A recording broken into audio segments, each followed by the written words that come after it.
So, welcome to New Perspectives in Integral Psychology, held by Sri Aurobindo Integral Life Center, Fountain Inn, USA, and Surat in India, in collaboration with our university. We are happy to have with us today Dr. Sumitra Basu and Michael Miovic.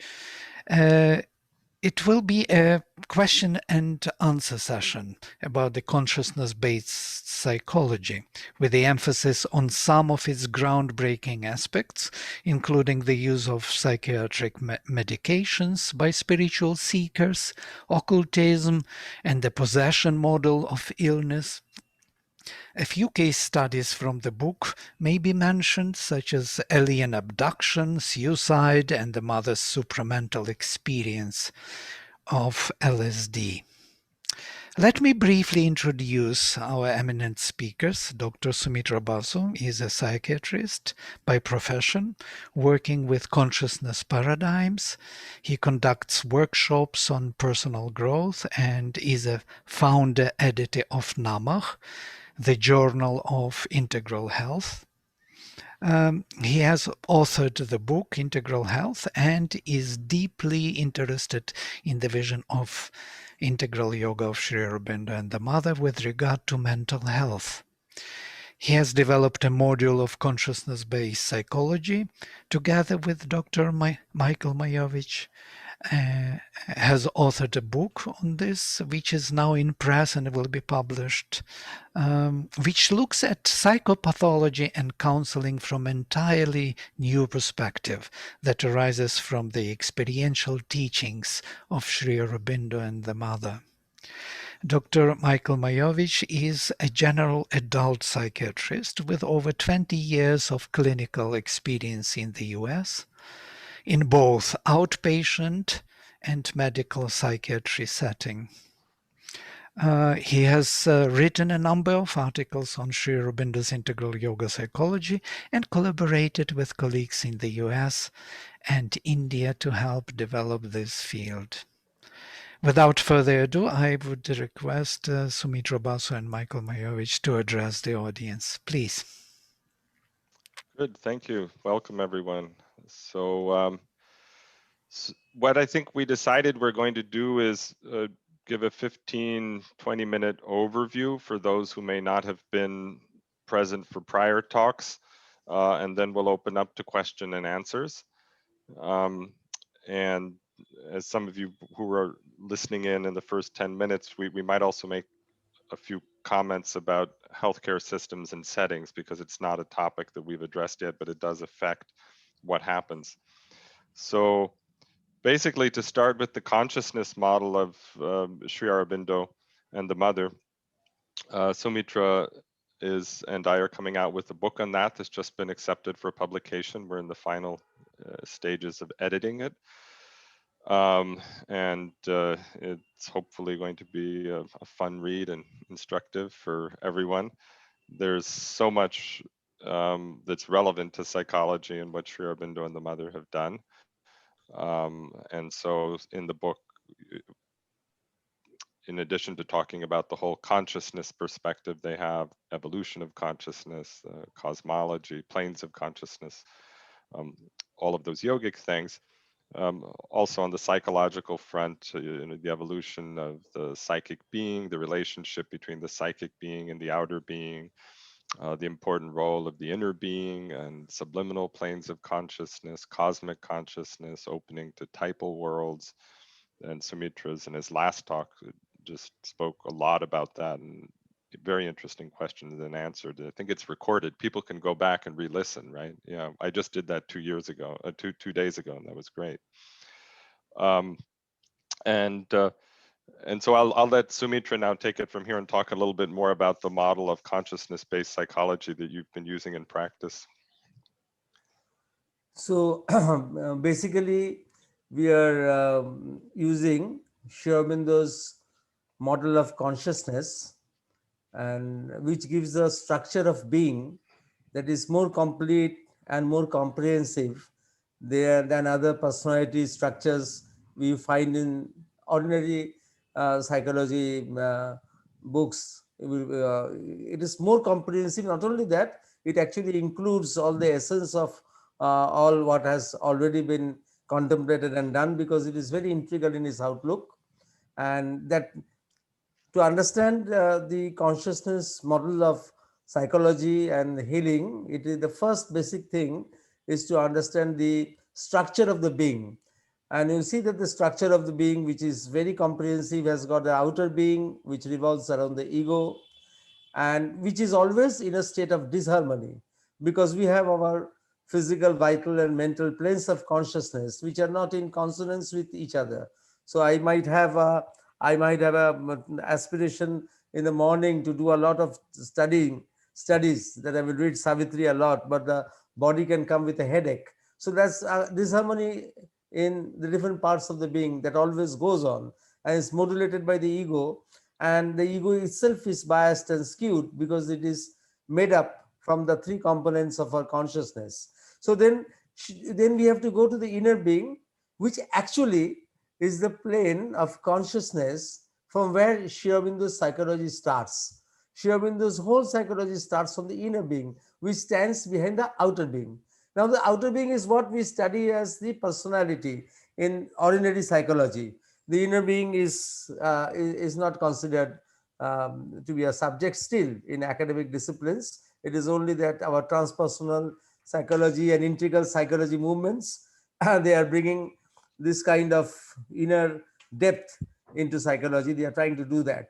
So then you have to understand the inner being with the different parts, which has also different parts. There's the inner mind, there's the inner physical, there's the inner vital, and the inner being extends up to the superconscious, goes down below into not only to the subconscious, but more important, because the subconscious of Sri Aurobindo is what Freud talks about, the unconscious. But below the subconscious is the inconscience, which sinks into the terrestrial inconscience. So when I go down, in my unconscious, at a certain point, I'm no longer an individual. I'm merged with the terrestrial inconscience. So that gives a different perspective altogether. And then again, behind the inner being, there is an inmost being, from where you can experience a state of impersonality. You see, when in psychology we talk of the human being, we talk in terms of personality. But when you talk about the being, the structure of the being in Sri Aurobindo's viewpoint, you have both a dimension of personality and you have a dimension of impersonality. So that makes the structure extremely comprehensive. And now you can locate the different problems at different levels of consciousness with their inner counter, where they actually connect with some movement which is there, some disharmony which is there in their inner depths. And you can go from the outside to the inside, and you can start correcting yourself. And then that is another important thing is what Michael talked about, the psychic being, that is the center of our personality, which is what? It is something which is not the ego, but a beyond ego principle. So based on this module, we are trying to understand the different problems arising at different planes of consciousness and different psychopathological, what we call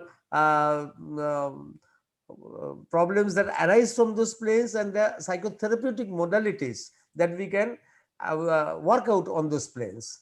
Together with this, there are other things outside the structure of the being, which is also which also has to be taken into cognizance if you are trying to do justice to a total harmony. And for that, there is something in the cosmic consciousness which is beyond me. And because the cosmic consciousness can not only have great positive vibrations, it can have great negative vibrations. So that there are occult effects that can come and that can interfere with us.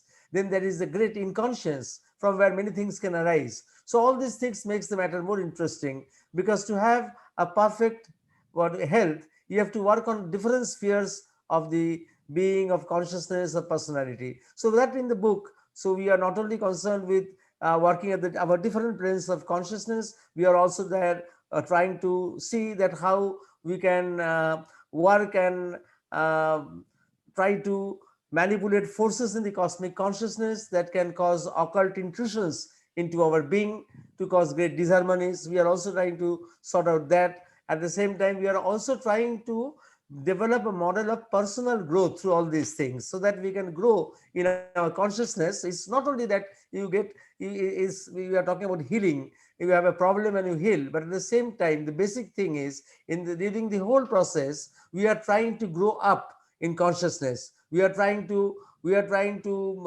develop ourselves into higher beings. And to do that, one spectacular thing that we have tried to touch is that, which Sri Aurobindo has said, that to touch upon the different uh, cognitive or supracognitive planes which are there above our cognitive space. You see, we have our mind, but beyond our mind there are many planes, higher levels of the mind, spiritual mind range, which was never in our Indian philosophy. It was also not so much probed, because the most interesting thing in India in so long was to jump from the mind to the void, to the great void, to the nirvana, or to the Brahman, or to something which is beyond, beyond, beyond.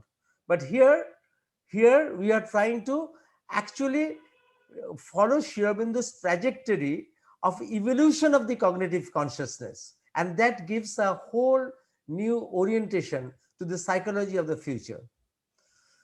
I think Michael will take up, will Yeah, continue from. that's great. That's a great summary of the book.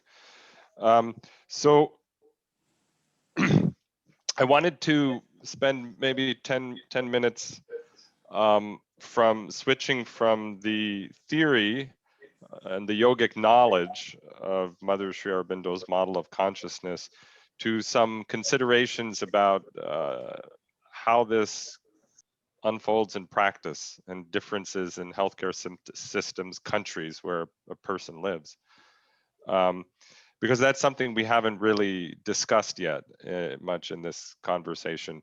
And this came to my awareness because in our agenda study group, we've been studying 1965, and that year Mother made a series of comments about doctors that are interesting, both things that she wanted to have contact with the doctor who had all the modern knowledge and opening to consciousness, but also some criticisms of doctors and who sort of give a diagnosis and prognosis that is not helpful or wrong, and it can leave a permanent impression in the consciousness that has a negative effect. So I think that to kind of paint a picture for people who may not be familiar, um, healthcare is quite different in different countries. So in Sumitra, where he works in India, has a private practice. There's very little to no malpractice. It's just starting in India. There's very little insurance, just starting. There's not much oversight or regulation in terms of regulatory boards and committees and so on.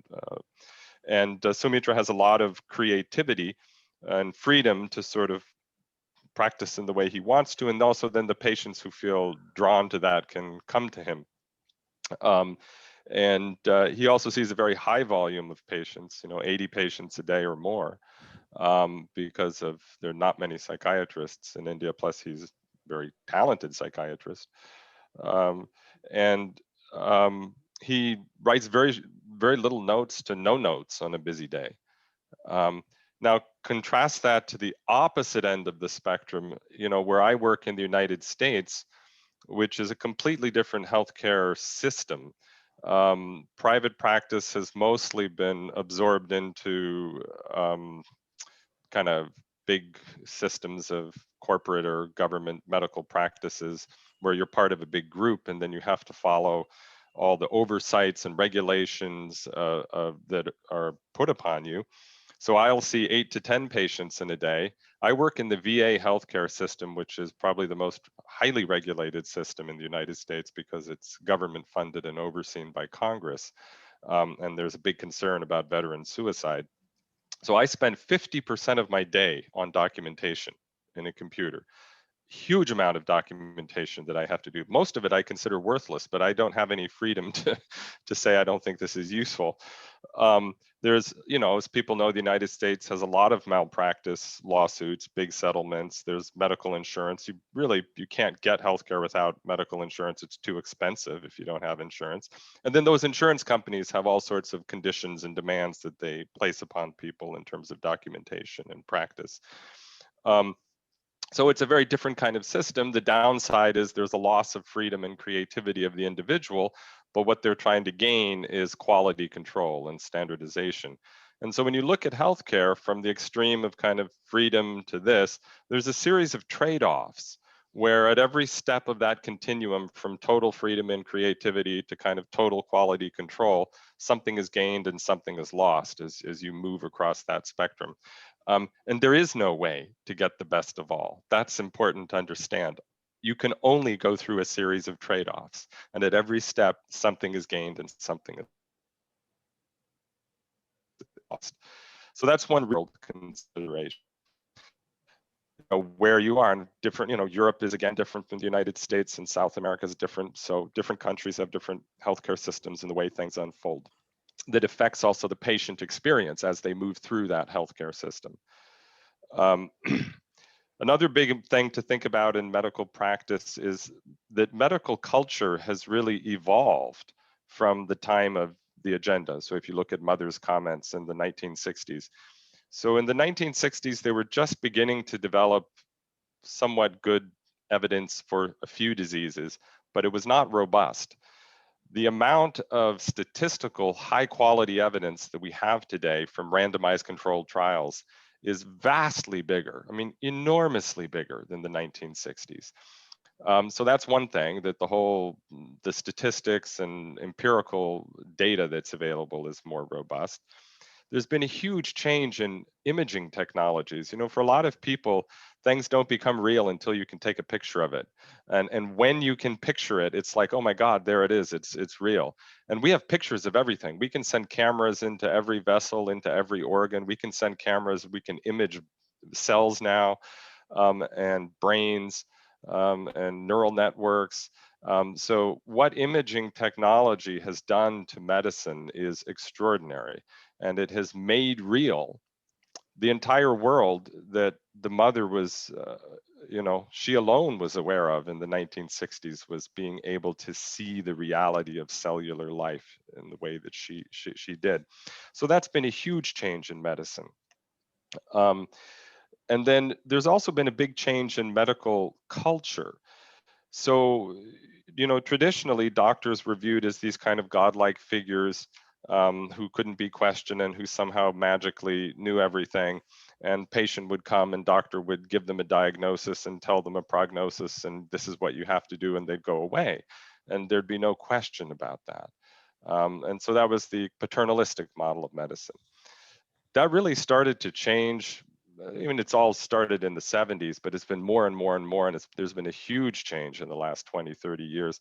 So we now have what's called the shared decision-making model, which is a democratic model of medicine. And in that model, the doctor views one of their core responsibilities as doing the workup, making the diagnosis, and then discussing treatment options with the patient in accordance with their values and wishes. So the doctor in this model sees, that they should present, okay, for this condition, diabetes or heart disease or major depression or multiple sclerosis, whatever it is, here are the first 2 or 3 standard treatments for someone in your condition. Here's the risks and benefits of each approach. You could also do nothing. You could also do lifestyle. Here's the data. You decide. And so they view themselves as kind of experts on data. And the patient then asks questions and decides what they want to do. And the patient is understood ultimately as the author of their own decision.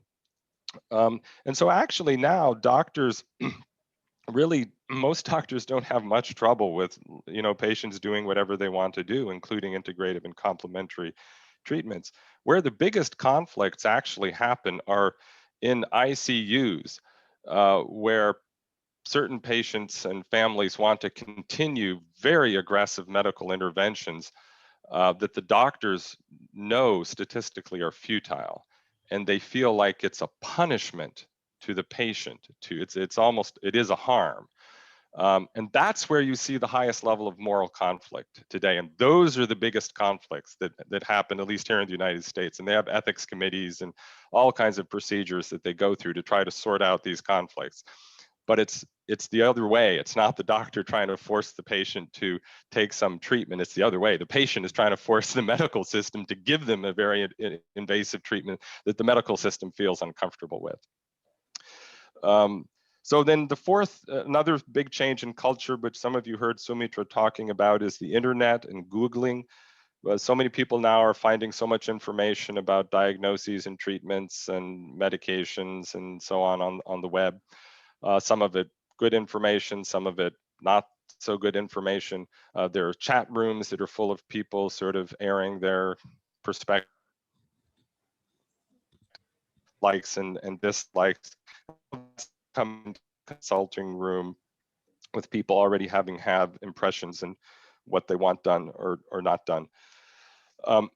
So, and then the last thing I just wanted to point out is the complexity of medical communication. It's really not straightforward. So the doctor may say one thing, but what the patient hears and remembers may be a different thing. And so I do this, I've done this in my practice and also when I'm teaching residents, after talking with the patient for 20, 30 minutes, I may say, okay, well, we've talked about a lot of things. And so I'm just, could you repeat back to me, like, what are the three main points that you take away from our conversation today? What are you going to remember? And you would be stunned that up to 50% of the time, one of the things they tell me is something I did not say at all. It was something they were thinking or interpreting or listening to me and developing on their own. And that's just a small example of that medical communication is not a straightforward thing. And so you also have to think about that as you're sort of thinking about these doctor-patient interactions and what is happening in healthcare. I can tell you in the United States where you have these complex systems with clinics with all kinds of specialties and labs that people are going to and being sent here left and right. And I mean, oh my gosh, the communication, the patient goes, meets all these different people, and at the end of the day, they get home, they don't even know what was told to them because they got so many different messages, some of them conflicting with each other. And then they get printouts, like 30 pages of papers at the end of the day. You get home and it's like they're tired, they're exhausted, and who knows what they took away from the whole thing. And then there's 30 pages that they really don't have the energy to read.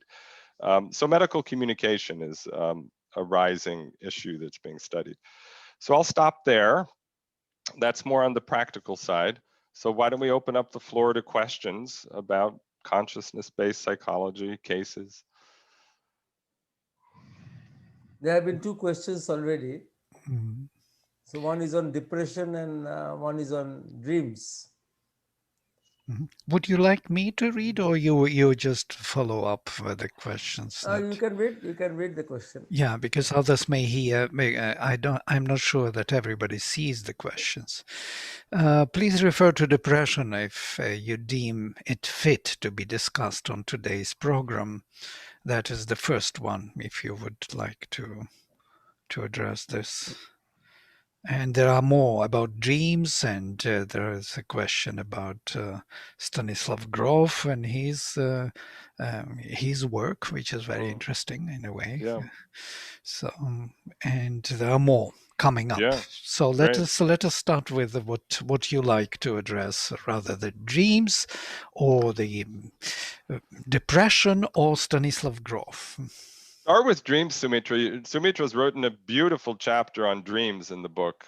There's so much richness on this topic from Mother and Sri Aurobindo.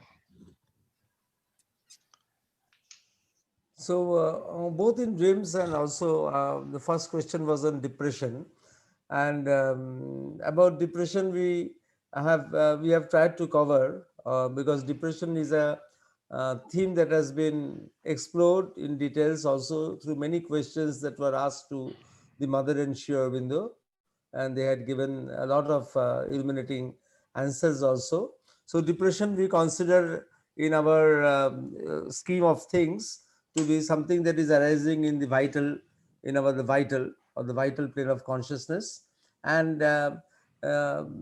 and because the vital has got conflicting emotions. You see, the vital is our emotional repertoire, and it is consisting of conflicting emotions. So that means that if you have depression, then the opposite of depression, which you see in bipolar disorder, it is not unexpected if you know the structure of the vital.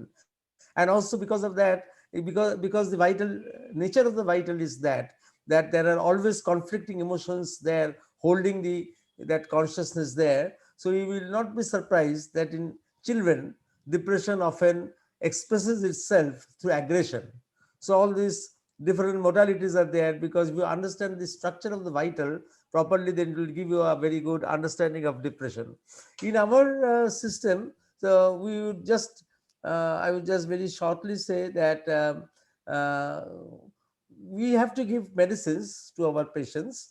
Even in our model, you see, I also give medicines. It's not that I don't give antidepressants, but choice of medicines and choice of my what you call approach depends upon the plane of consciousness in which the person is operating. Or in other words, to me, to us who are practicing this consciousness based psychology, we would prefer two types of classification. One is the official classification of diseases, that is WHO or DSM sponsored, which you need for the statistics. But then we have our own classification according to our planes of consciousness, our own internal classification that we also do, and that is more important to us. So when a person with a depression comes to me, and then I see that what plane of consciousness that person is operating. Of course, if he has got a consciousness which is very rustic, and then the loading would be more towards trying to intervene at the physical level.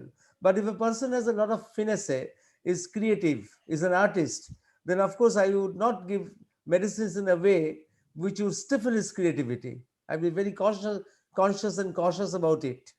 At the same time, and I will try how to use his creative potentials to treat his depression or to utilize it in his therapy. On the other hand, a person who is living more in the inner being, or who has got a more soul contact, who has got a psychic experience, you don't have to do too much. You have to just turn the person inwards a bit, and then the rest follows. So all, see, it is the same thing, but you are doing it from a different perspective, and you are understanding a person at different levels of the consciousness. So that is very important. Other things, even with dreams, I will tell you, very interesting with depression and dreams. Often I used to see in my early days people of depression taking the very best treatment, and they were not. This is my Indian experience. I would not know the Western one. I would see that they were never getting treated. They were never getting better, and then I was wondering that what happened. Why don't they get better? It's not following the formula. And then I started asking them about their dreams, and I was surprised to find that many of them were dreaming still of the people who had died, their parents or very people very close to them, but who had passed away long, long back. Which you see that in, if you see from our modern psychological probings of psychoanalysis and all, if you see that, then if you dream like that after a long time, after the person has passed away, then it increases your unconscious death wishes. But in India, we have the system of tantra, which I explained to the I explained to these people that if you dream like that, if you are too much attached to that person, if you don't leave that person, you cling to him, then his soul will find it difficult, or his vital being will find it difficult to progress. And therefore, it is the soul of that person who has passed away will suffer, and you will also suffer, because negative forces from that world, from that occult world, will come and will never allow you to come out of your depression. It can cause also more disharmony in the family. So when I found that so many people were actually dreaming in depressed patients of people who had passed away, and they were clinging to them, unable to hold them, then I included this in my therapy. Every patient of depression, I ask them about this, and then I tell them that how to get hold, how to get detached from the person who has passed away. And I take the example of tantra, because in Indian culture that will be very that is acceptable to people. This is a very simple thing. I tell them to pray before going to bed, that let the soul of the person who has passed away, let the Almighty put it in the proper place where it should be kept. And this very simple thing that works at the change, the dream changes and the person responds. So all so many things come together in our integral model. You have to be sensitive to all other things. About the dream which Michael told about this chapter, we have tried to analyze dreams arising from the different planes of consciousness, not only from the subconscious, not only the dreams that come from the subconscious, but also very specially dreams that come from the inner being, from the subliminal consciousness, which is very important.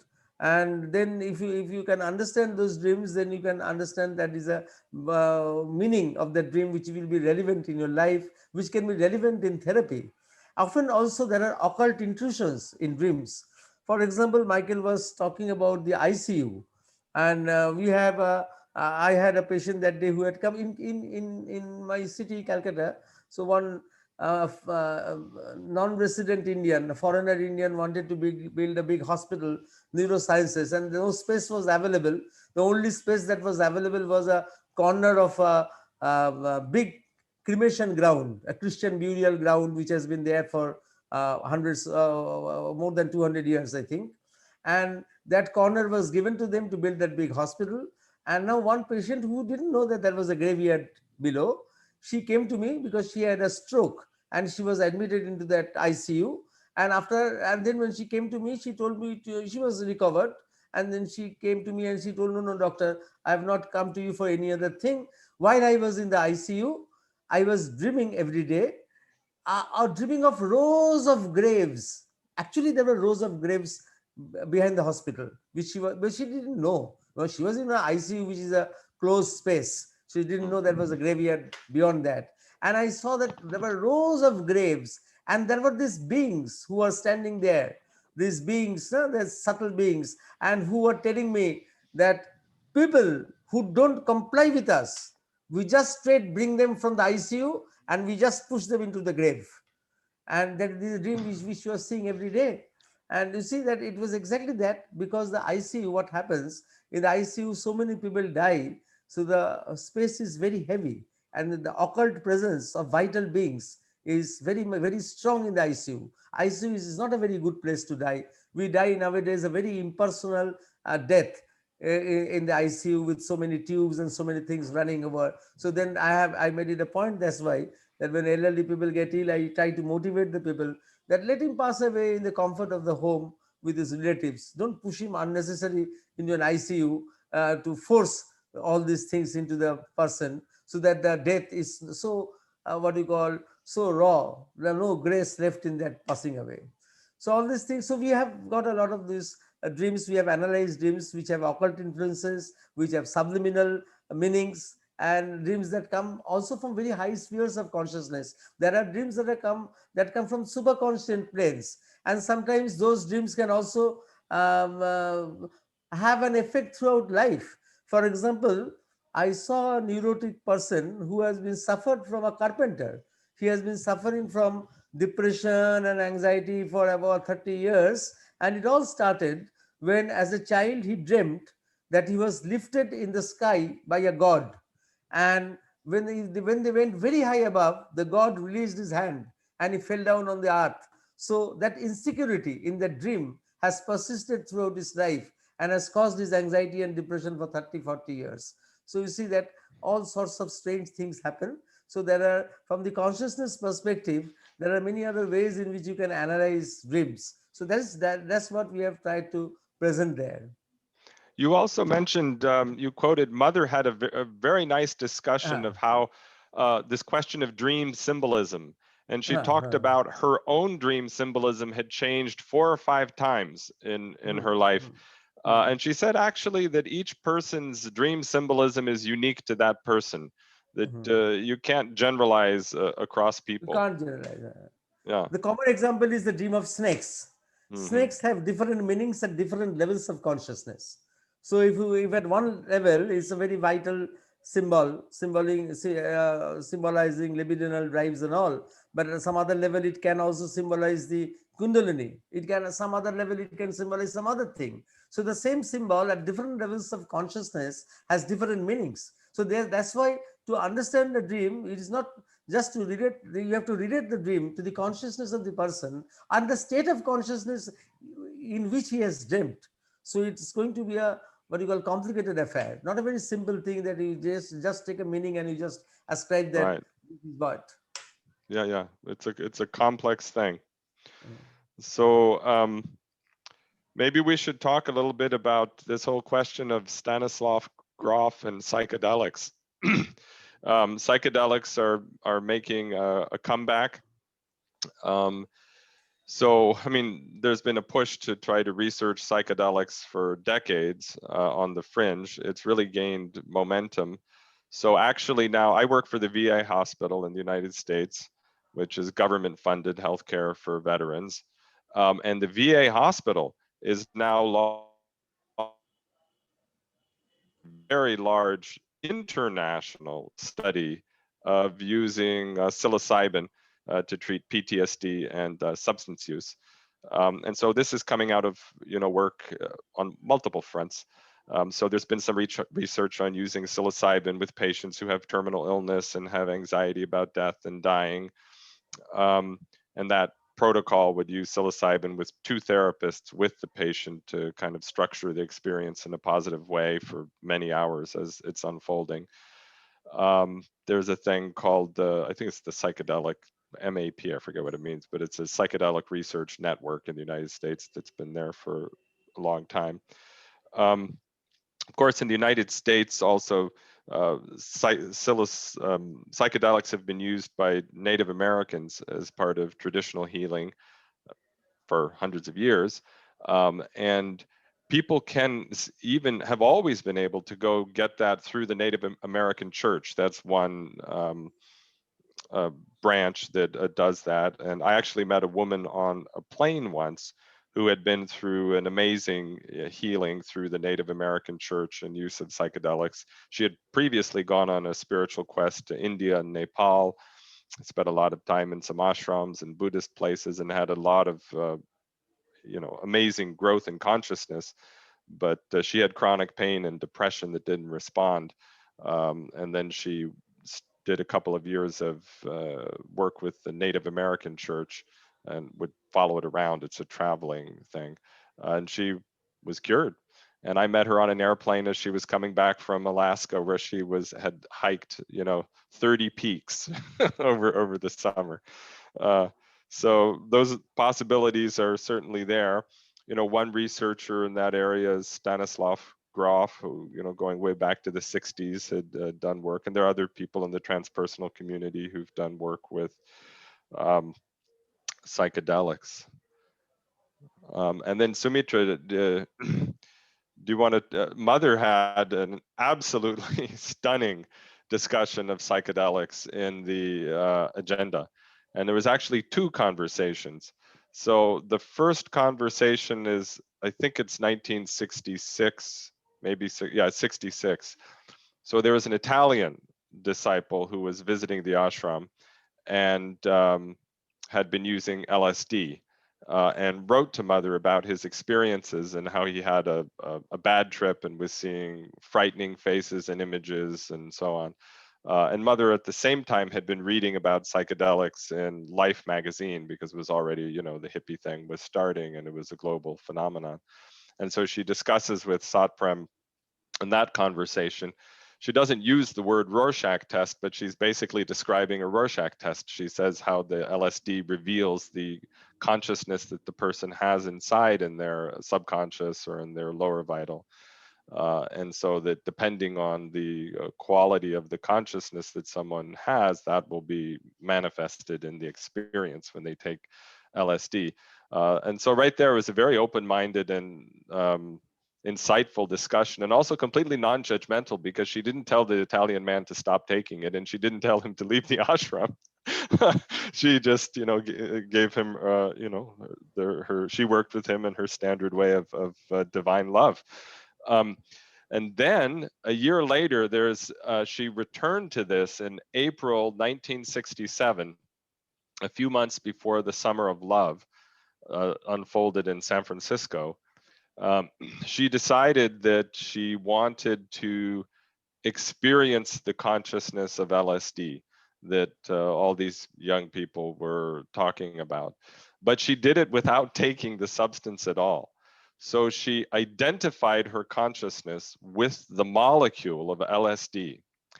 And she then describes an absolutely convincing LSD trip. I mean, the description of it is, with all the physical details and unbelievable. It's absolutely clear that she had a physical experience of LSD without having taken the substance. And she talks about how that it created a disharmony in the being by sort of overemphasizing a certain aspect of the realms of senses in exclusion to others. And then Sumitra, you've sort of studied a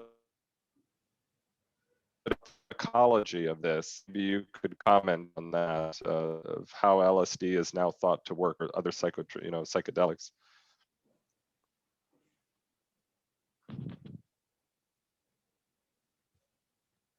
Are you there? I'm having problems here with the connection. Please. Okay. Yeah. So the mother gave what mother described about LSD was exactly what happens um, um, what she has told, that when LSD is taken was exactly the same what people now who do research on LSD, they say that you have some experience at the cost of suppressing some other area of the brain, and you release some other area where you have some other activities. And so that was a very brilliant way. We have analyzed it fully, that what previously we thought that how psychedelics acted, how they inhibited parts of the brain, and now that mother's description, current description, actually fits in with what researchers nowadays have found out, that what she told was right, that yeah. some areas are released at the cost of some areas down the line they were suppressed. Yeah. So and that was a very spectacular way. We have analyzed it fully, that we have given the details in this in our book of all the recent researches, and how it corroborates with what mother said about LSD. But more, you see that it has to be seen in a broader context. She was more interested actually as a part of the counterculture movement, and which she said that the counterculture movement actually started because the supramental touched the earth and unleashed a lot of new forces. So people are wanting new things. You have to understand that the counterculture was trying to understand things in a very new way. Pobitrada has analyzed it very nicely in one of his essays, where he showed that even during the Renaissance, inspiration was taken from the past. But in the 1960s, for the first time, the youth all over the world had decided to do away with the past, to be entirely with the to do something entirely new, because they were fed up with three things: fed up with religion, which had become lip service; fed up with politics, which had become hypocrisy; and fed up with science, because by that time it was understood that science can give utility but not the truth. So as a result of that, this counterculture movement happened, and this is that whole play which was very interesting to the mother. How, for example, the music. And she told about when she was hearing that new age music, she was saying, she explained that they had kicked away the mind with all its complexities had been kicked away. So that was something was churning out. Afterwards, that movement didn't last long.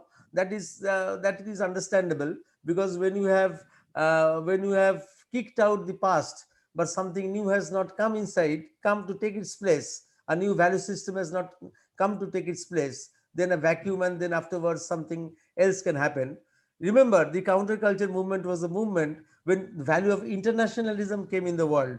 All over the world, the youth were hearing the same music. The people were hearing the Beatles songs. It was John Lennon was talking about the Imagine series. Martin Luther King was talking about what do you call, the rights of the blacks without denigrating the whites. You see, there was a value of internationalism. And when that movement went away, it is very sad that the world witnessed a different thing: secessionism. We had ethnic conflicts in Bosnia, Serbia, all the other things followed. So that was a very great period. So though the outcome was different, but the inception was very great. And that's why that was the mother's interest in following that whole phenomenon, that what was unraveling, and something new that was going to happen, and there was news, something new that was going to come. So in that context, you have to see the LSD experience not as an isolated way that it was just trying to understand the psychedelics, but as a part of a whole movement that was emerging in the global youth set. It is now only the global mindset is now changing in a different way. At that time, it started changing with that, when there was a shift from modernism to postmodernism. Now the change is occurring in a more solid way. What you see, the global youth culture now is changing from a linear thinking to a non-linear thinking. So all those things were needed in the background to come to this stage. And now when we mind is shifting from the way of the thinking pattern is shifting from the linear to non-linear way of thinking, the time has now come, right, to understand what Sri Aurobindo gave to the world. Because what Sri Aurobindo gave to the world has taken 100 years to sink into the consciousness of the earth, so that now people can understand it. Before, people were not ready to understand this whole thing unless the something changed in the thinking pattern in a global way. Of course, there were great exceptional individuals who are always understanding Sri Aurobindo, but at a very global level, that now the time is right for such things like what we are wanting to present, a new type of psychology based on consciousness and all that. You have to understand the time, because the mind culture, but the mind has changed. But before this mind changed in this way, you needed to have that counterculture movement of the 60s. So all they were stepping stones towards what is happening today. Things are changing, and we hope that now we will have an audience who would appreciate Sri Aurobindo's viewpoint and understand things from a new perspective. Yeah. So you see the whole panorama of change in the consciousness that is occurring. You know, it's I get to see a very special manifestation of that working in the VA hospital with the veterans. So the bulk of our veterans now are Vietnam era veterans, you know, who went to Vietnam. Most World War II veterans have passed on, and most Korean vets have passed on. And largest numbers from Vietnam, because we still had to draft smaller numbers from the more recent wars. But it's interesting because so the VA has embraced whole health model as the overarching framework for all of healthcare, not just one part of it. And it's a big national initiative. And they have a very robust program in teaching mindfulness, meditation, yoga, Tai Chi, stress reduction. They're also, you know, they have some chiropractic, acupuncture, and they're doing a very good job of sort of developing this as the culture of medicine that they want the system to move towards in 20 years. And so there's this amazing phenomenon of, you know, I'm working with Vietnam vets, and they're all now learning meditation. They're taking medical marijuana, and they're hoping to get involved in psilocybin research studies. So they've become hippies, you know? I mean, it's like, it's just 50 years later, and what was counterculture is now, you know, evidence-based treatment in the VA healthcare system. But it should point out that is a part of what changed is the amount of evidence that accumulated. So there's been a huge amount of research into mindfulness, meditation, stress reduction, how it's beneficial for health, even some of the mechanisms through which it's beneficial in the brain and the body and so on. And it's because of the amount of research that's been done that insurance companies in the United States now pay for it, and that the VA healthcare system is promoting it. And so I sort of joke that what's happened is that in the last 100 years, science has proven that the Buddha beat Freud. So nobody does psychoanalysis anymore in contemporary healthcare systems. There are a few small psychoanalysts in private practice, but they're not doing the methods that Freud did. But in healthcare systems, which is 99% of the care that goes on, people are really practicing clinical Buddhism is what they're doing, combined with pharmacology and, you know, modern science. And so then that raises the question of, well, so that now that the culture, the medical culture has come to accept that the Buddha was right, they've come to 2,500 years ago. They're at 500 BC, you know. And so now the question is, well, what happened in Indian philosophy and spirituality and yoga after the Buddha? What else developed? And so Sri Aurobindo is the answer for, I mean, he's the summary of everything that happened in Indian spirituality, yoga, since the time of the Buddha. And so I think that what we're seeing now, as you say, Sumitra, it's a platform. The culture is really getting ready to receive Sri Aurobindo in a very big way, in a widespread way. And so that's coming over the next few decades. That's a very nice comment. Thank you for this overview. And I think this is something which is really reaching this question about Stanislav Grof, and when he started his analysis of embryonic life and how people remembered how they were conceived and how they started to grow, these 4 stages, oceanic stage and so on. And then later he identified them with the whole development of 10 avatars and the embryonic life, how embryon is developing and covering all the stages of evolution step by step, you know, from the fish level where the embryo is like fish and then like an animal, then finally like a human being. So within 9 months, the person undergoes the memory of the whole evolution on Earth from the beginning till the end. Within 9 months, we cover all the psychological stages of vibrations, consciousness of all the species developed on Earth. This is something to think of, you know. And of course, to carry that memory, to carry that experience, is something we have to tap into. It was the beginning, of course, of this Stanislav Grof, and it was a wonderful. It was like eye-opening. You know, science suddenly tapped into something which is called mythology or religion. People were drawing these stages of Mahakali. They never saw Mahakali. They never knew about her existing, but they were making these pictures. And this release finally after 9 months, being mukti, being freed into a new.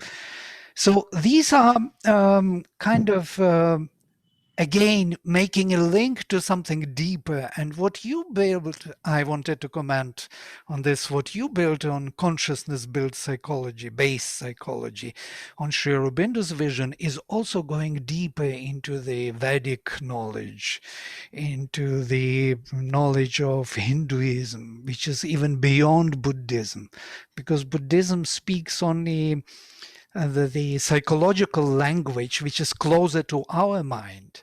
But there is a deeper layer beyond Buddhism, yes, which is tapping into the more inconscient, subconscious level and superconscious levels, which Sri Aurobindo covers in his approach, in his integral yoga psychology.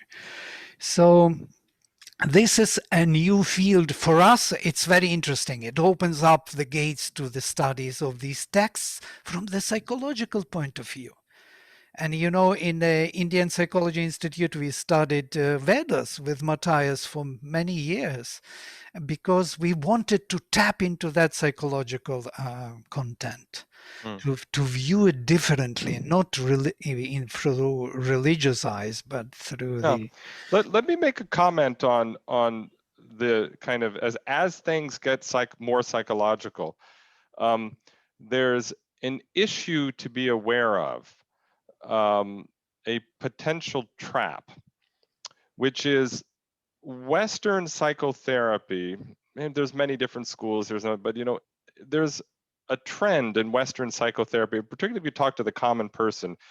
They have this idea that therapy is you go back to the past, and if you resolve some issue in the past, then everything now will be fine. And so then they've argued about, well, what is that issue in the past? You know, was it the Oedipus complex? Was it some lack of nurturing? Was it a lack of empathy? Was it a trauma? You know, and you can even take it back to, was it a past life that you're carrying a memory from a past life? But a lot of people in the West approach therapy with this idea that you're going to look at the past and you're going to find the cause, quote, of your problem now. You will resolve that cause and now you'll be fine. And Sri Aurobindo's model really is not like that. It's focused on the future more than anything else. And that for Sri Aurobindo and the mother, the solution is looking forward and growing to the future that will, heal the past and set the present straight. So Sumitra, you might want to comment a little bit this on kind of past life regression therapy and how you've approached that in practice. What we feel very much from Sri Aurobindo's viewpoint is that, as Sri Aurobindo has clearly explained, that the subconscious of every person is formed for this life only. It dissolves in this life. It is not carried for. It is not carried forward like that with that individuality. It is not carried forward. And what is carried forward is the memories in the psychic being. You see that all memories are not encrypted in the psychic being. And usually the memories which are most intense or which have a divine element, only they are there in the psychic being, and they remain as memory transcripts in the cosmic consciousness. They remain there. So the other things, the outer personality is constructed at every birth in consonance with the culture and milieu and the temperament of that age. According to the time spirit, the zeitgeist, it is constructed. So the outer personality, it dissolves. It is not carried from life to life. What is carried is the memories in the psychic being, they are carried. So from our perspective, and as Michael said, that for Sri Aurobindo the future, there is one of his favorite phrases of Sri Aurobindo was the unborn future. So that unborn future is that which holds the potentiality, and we have to grow there. Then the things which are already going to be excluded, which are already in the process of exclusion, if you identify with those things, then it is actually a waste of energy. We have to carry forwards. Now then you can tell that many people come and tell that they have memories of their past life memories, or they have very vivid memories that they were this, they were that in past life. And some of them, actually on cross checking, we find that it might have some relevance. You see, sometimes there is some relevance. For example, one autistic child was brought to me, a 3-year-old autistic child who couldn't make who had no language but made sounds like this, very strange sounds, a Bengali child. But the parents brought what you call alphabets in cardboards, what you call in small alphabets. You see, A, B, C, D, E, F, all these things were there in these small cardboard settings. And he was placed with that whole array of alphabets, and he was just arranged the words in such a way that the word MURD, or murder, came out. So it seems that he had been murdered in the past life. So how do you explain that? If you see that the psychic being carries memories and all these things are not carried. Now there is an explanation. This is actually a vital being carrying a memory. So this is not exactly that psychic being. This is actually, if from Sri Aurobindo's point of view, it is a vital memory, or it is a vital being that is carrying a memory. Might be of that it might be related to that child, or it might not be related to that child. It might be using the child as a medium to express itself. But if you are dealing with a vital being, it is not going to improve your health. It is not going to improve your health. Dealing with vital memories of the vital being, which can persist in the atmosphere for some time. You see, most after death, after a person has died, many people see the departed ones. They come and they feel for a few days. It doesn't remain for a long time. So often these vital entities don't remain for a long time. But identifying with them or catering to them has no connection with health. So if you are concerned with health issues, it is much better to concern yourself with the future, to concentrate around the or to concentrate around the psychic being. And if you are wanting to build up a better health which will be relevant for the future, in future lives, it is best is to increase your repertoire of psychic memories. You see, the psychic contains all those memories which are the most beautiful and the most intense memories of life. So you can increase that, which will remain in the, which as memory transcripts, they will remain in the cosmic consciousness, and afterwards they can influence not once not one, but many people at many times. You don't know. If the Beethoven's music is recorded somewhere, and then it can influence many people who are receptive to Beethoven's music. It's not like that. Rebirth is a very complex issue. We have tried to touch a little bit there in our book, but what we have tried to emphasize that our outlook is for the future. So, and then of course in Savitri, as Sri Aurobindo said, that when you identify with the Jivatma, then at a stroke you are cut off from the past karmas. All the baggage of the past karma you don't have to carry forward if you identify yourself with the Jivatma, so that you can move forward. So always moving forward is our aim. Past life therapies in this perspective doesn't hold that much of value.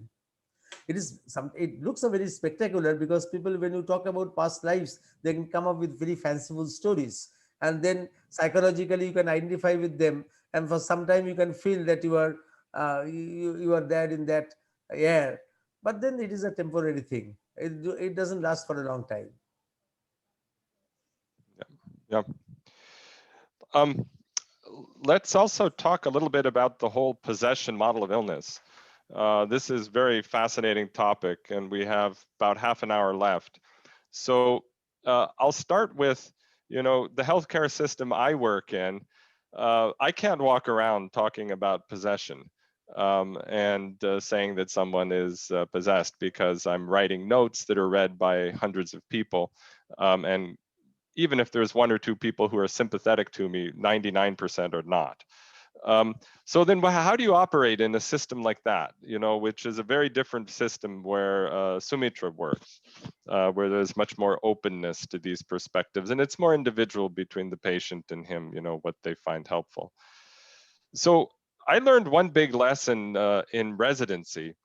I had a gentleman with, I had just started in a day hospital, and I was called with my senior resident to go interview a patient with schizophrenia who had been in intense lockdown for 2 years because he had tried to murder a psychiatrist. He had attacked the person and almost killed them. And he had very severe homicidal fantasies and hallucinations. So he was in intensive lockdown for 2 years, and then he was better. They had put him on a medicine called clozapine, which is a powerful antipsychotic. And then he had been out for 3 months and was in an outpatient setting. So we went to interview him, and I walked into the room, and immediately, literally, the hair on the back of my neck stood up. And I looked at him and saw nothing but darkness. And I knew that I was in the presence of a very hostile, vital being. It was frightening. I really just wanted to leave the room. I did not want to be there.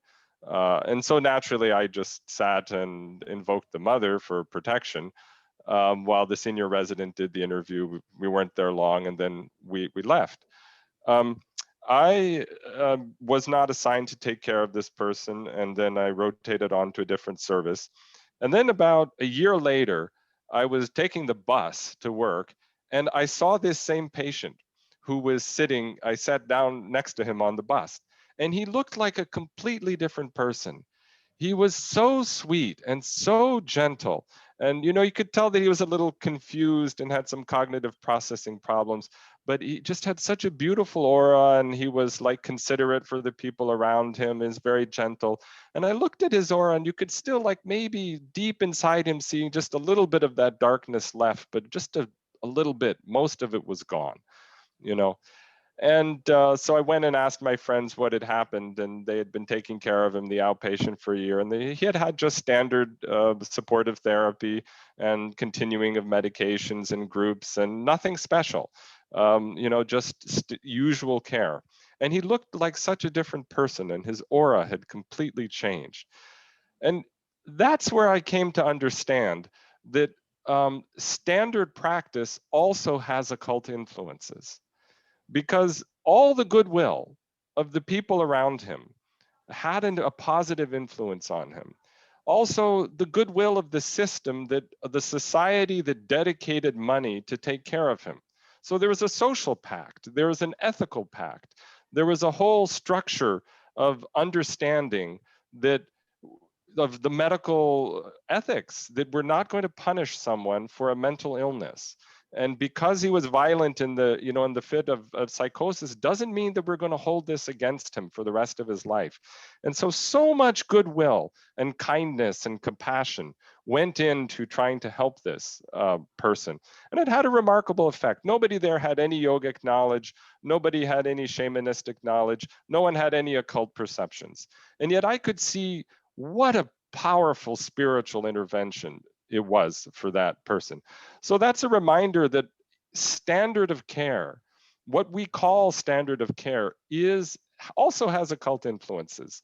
In addition to the more complex cases that Sumitra will talk about, where you can work in a more openly occult way. The consciousness of goodwill has got an incipient occult vibration. So always the consciousness of goodwill that carries an incipient occult vibration, that always carries. So even what the doctors with enormous amount of goodwill and sincerity they do, they are also imparting and what you call an occult dimension to their in their treatment. Unknowingly they are doing that. Yeah. Yeah, I think that Vladimir, there are questions there. I think that some of yeah, them. yeah. There are questions, and just to finish this topic, one smaller remark, because you speak about consciousness-based psychology on Sri Aurobindo's ground, and I think both are could be viewed as influences of the impersonal nature. In a way, the personality is there, some kind of jammed between these two great, influences of the upper hemisphere or deeper, loving, light hemisphere, and lower, darker, and all kind of mixed forces. And in between this personality, which perceives itself as such, identifies itself with those influences and those surroundings within, and accommodates those forces. Basically, it's a beautiful vision of viewing that everything is done by nature, as Shri Krishna says in the Gita. So everything good and bad, and it depends what you aspire for to be. Yes, where you are heading at, and so what you identify your consciousness with. Yeah, whom are you with, so to say, with what forces, so that they manifest through you, within you, in your action. So it's a kind of a new developmental paradigm of psychology, which is very beautiful and very promising in a way. There are questions here more.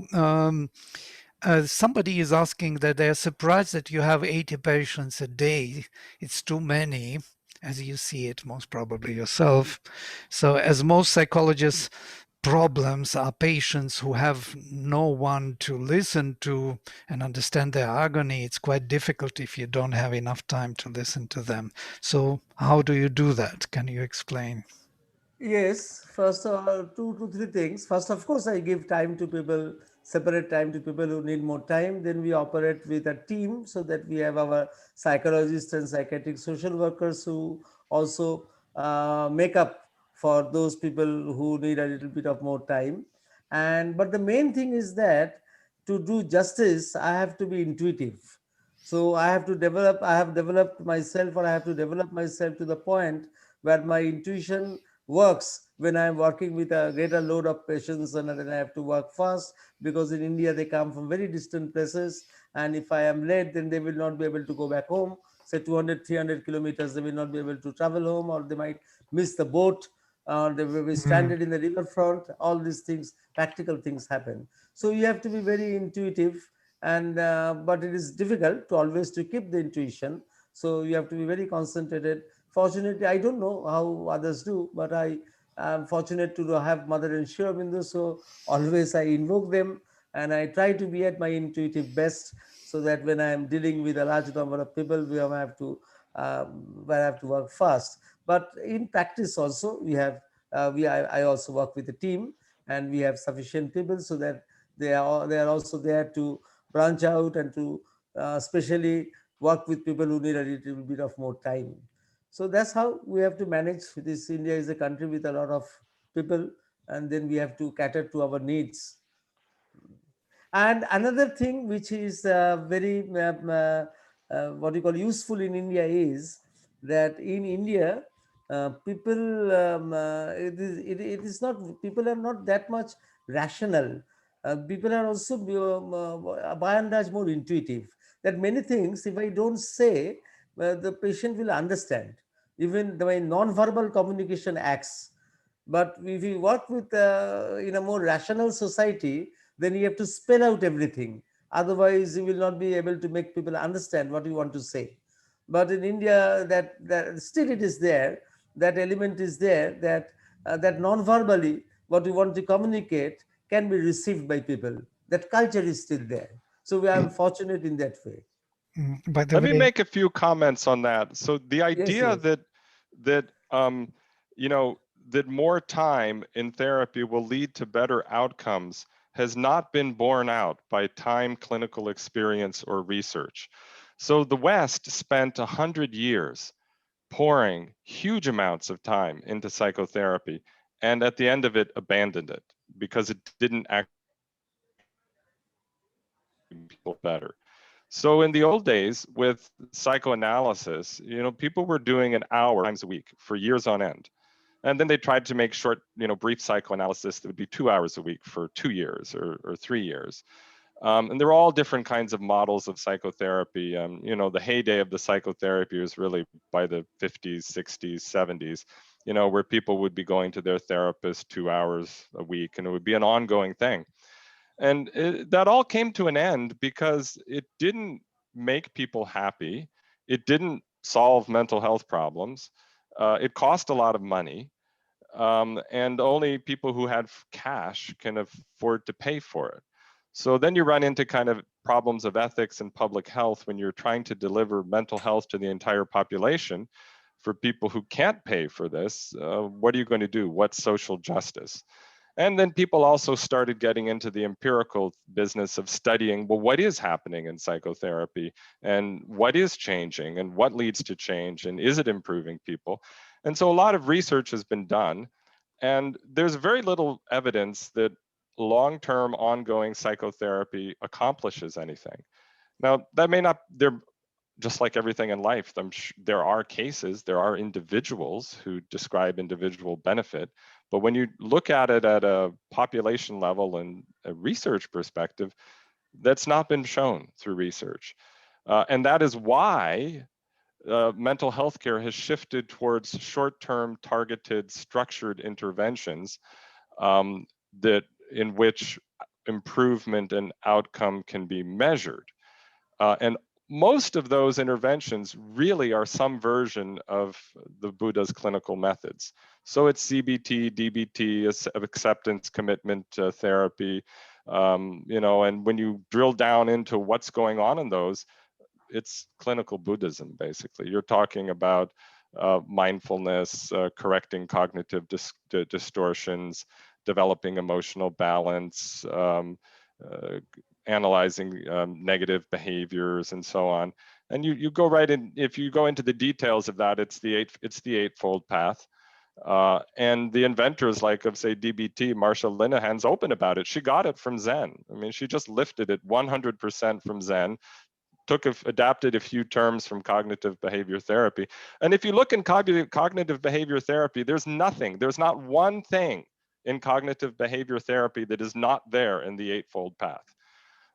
So just a sort of an update on psychotherapy in the West, that it has moved into this short-term focused mind-body cognitive behavioral Buddhist approach to things that is very practical, tangible, measurable, and it's used for all kinds of things. So we can use it for hallucinations. You can use cognitive behavior therapy to decrease hallucinations in schizophrenia. You can use it for pain. You can use it for sleep. You can use it for depression. You use a longer version for affect dysregulation, impulsivity. You use it for substance abuse. And then you adapt it to different settings and so on. You get a feel for the different kinds of clinical problems. But, as I like to say, at the end of the day, it's all just boiled down Buddhism. And the old fashioned, you go to a therapist once a week to kind of talk about your childhood, that's a thing of the past. But it's what is the amazing. drawback? You tell me the drawback of CBT. Of what will be the drawback of that model? Oh, there are plenty of drawbacks, but I'm just talking about the notion that long-term depth psychotherapy is going to make people better. That is simply not true. That has never been shown. And the West spent 100 years on this and abandoned it. The West is no longer doing it because it didn't work.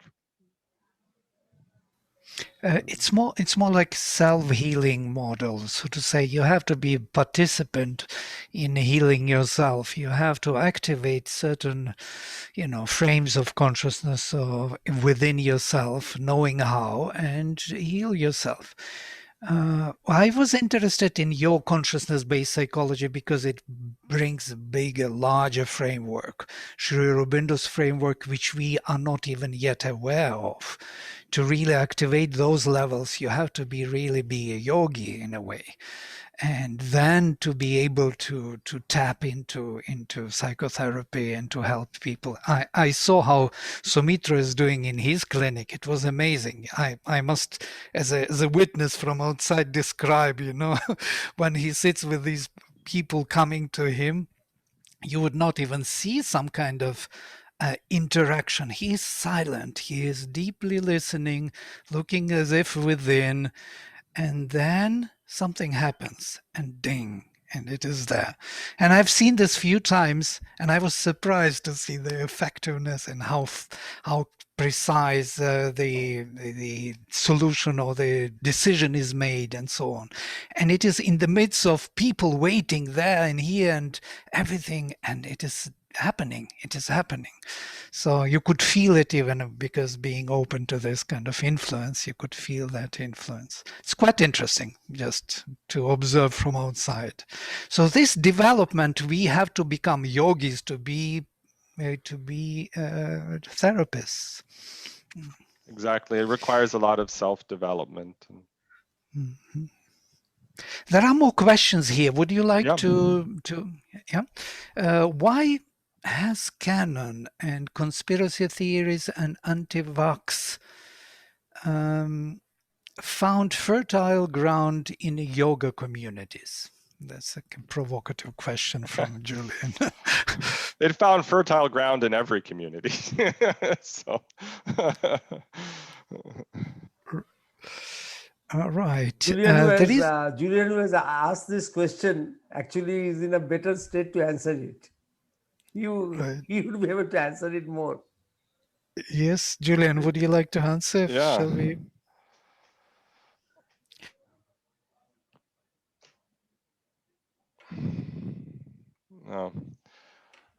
Well, I would just link that to maybe something that wasn't asked but's important, and it implied in my comment that the yoga community is really not that different from other communities.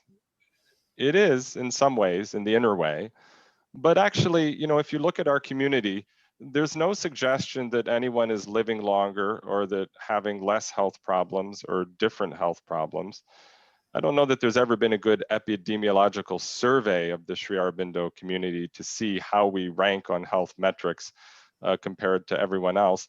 But anecdotally, which can be flawed, we see about the same things everywhere, the same human problems, the same health problems, the same mental health problems, the same range of outcomes.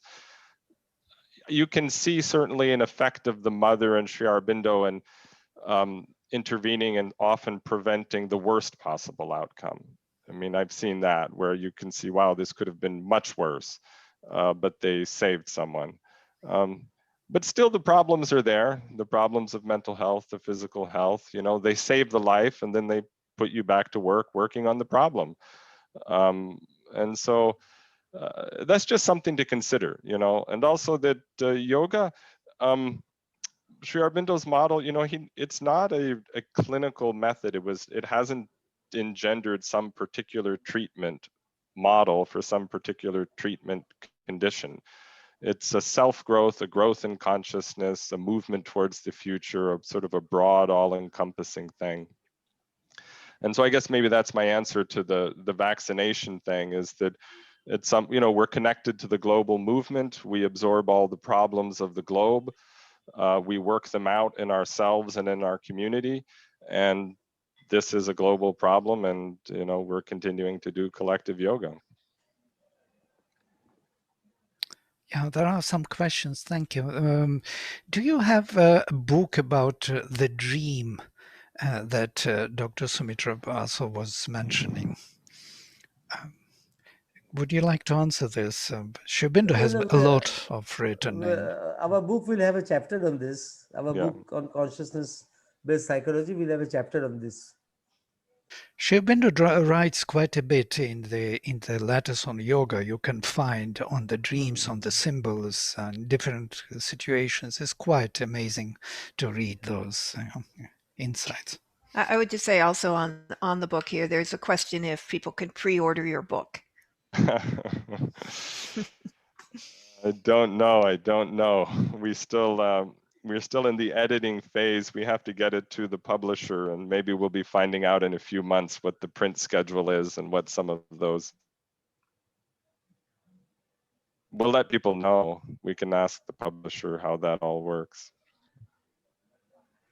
So somebody asked how to differentiate between dream and intuition, but there are intuitive dreams. You have to develop yourself to understand that there are dreams which are intuitive. You see, the most famous, even in the practical world, it's not that even that yogis will have it. The Kekule dreamt of the snake eating its tail, and immediately he made the structure of benzene. That hexagonal structure of benzene was made after Kekule dreamt of little snakes eating their own tails. So we can have intuitive dreams.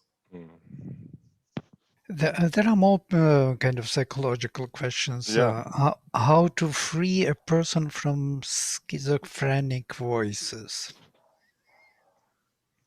Schizophrenic voices means what? Schizophrenia is a very big term.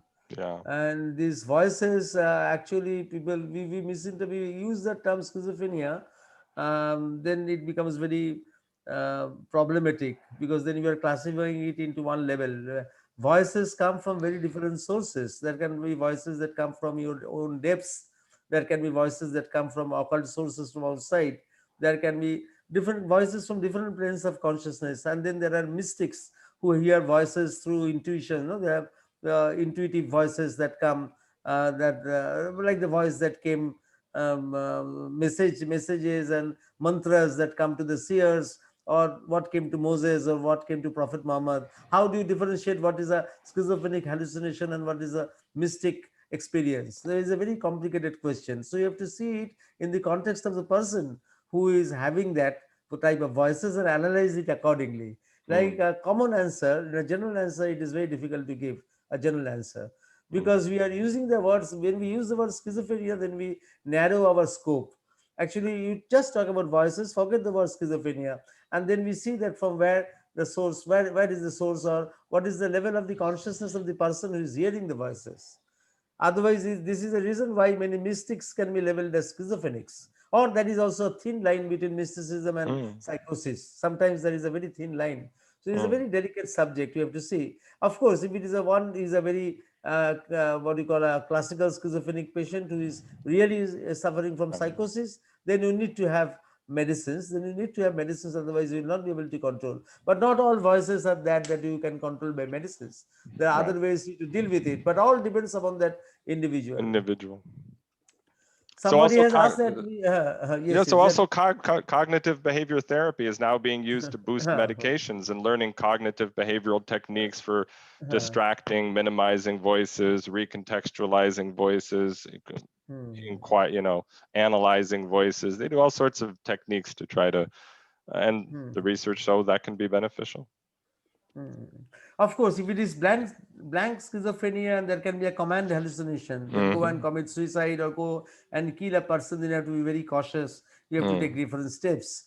So all depends upon the individual cases. Somebody has asked that we can use consciousness-based counseling in children less than 10 years, where we feel that they don't need medicine but some spiritual help, and their parents are too immature to accept and work on this.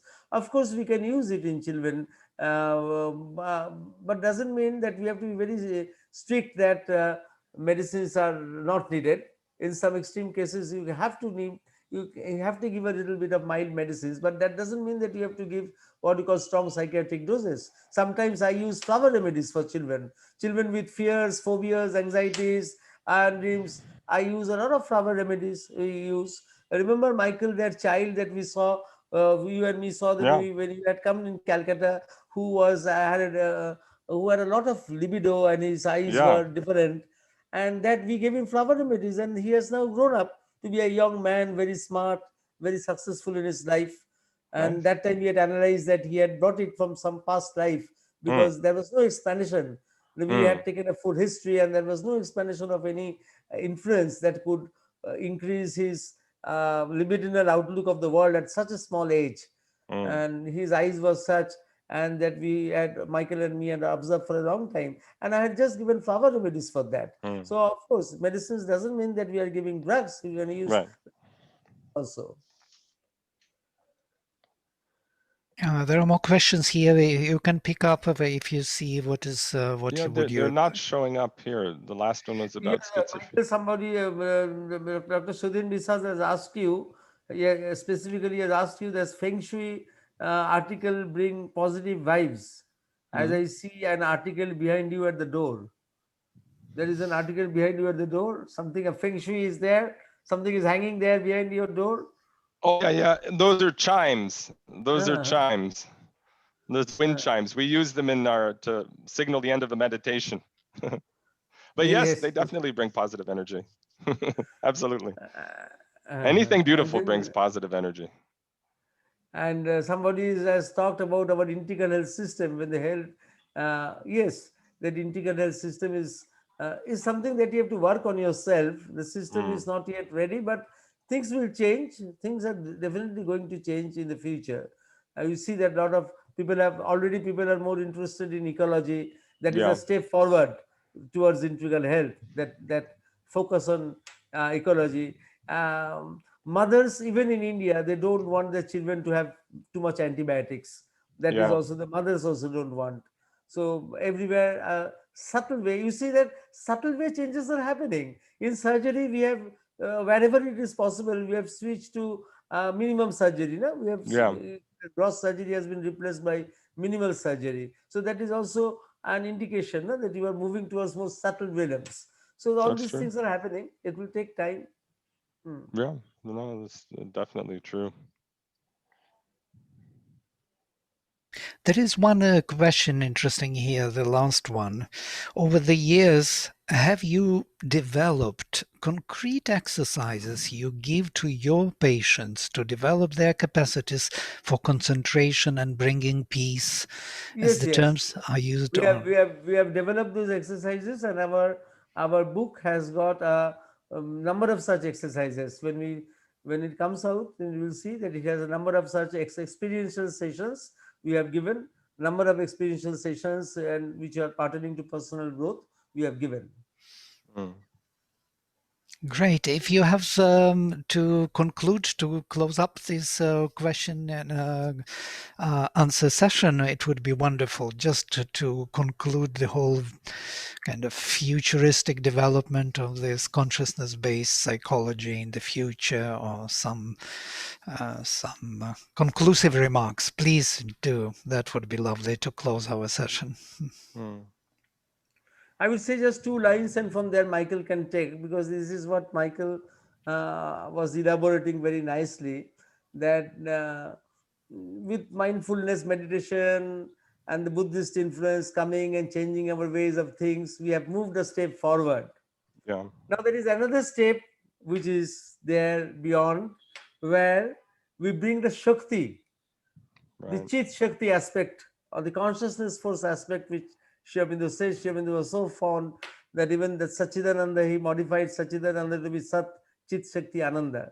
So that Shakti aspect, which has been missing in the Western world, has come to a certain point and has accepted that Buddhist philosophy. It has accepted the Buddhist what you call principles. It is very good. It is one Yeah, stepping stone.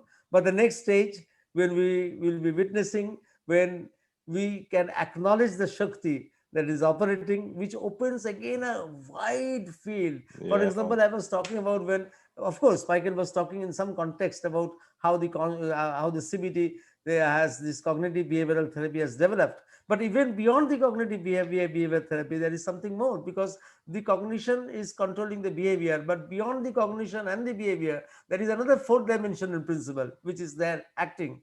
So which you can go there, that you can be more direct, and then you can go upwards and you can invoke the Shakti. Then you see that what dynamism it can bring it into our psychological practice. Together with it, of course, with the Shakti, it comes how you deal with occult factors. Because even in the Life Divine, Sri Aurobindo has said towards the end that when all things have been controlled, all factors have been accounted for, there is one factor that still remains, which can upset everything, and that's the occult factor. So that is also something without which psychology is incomplete.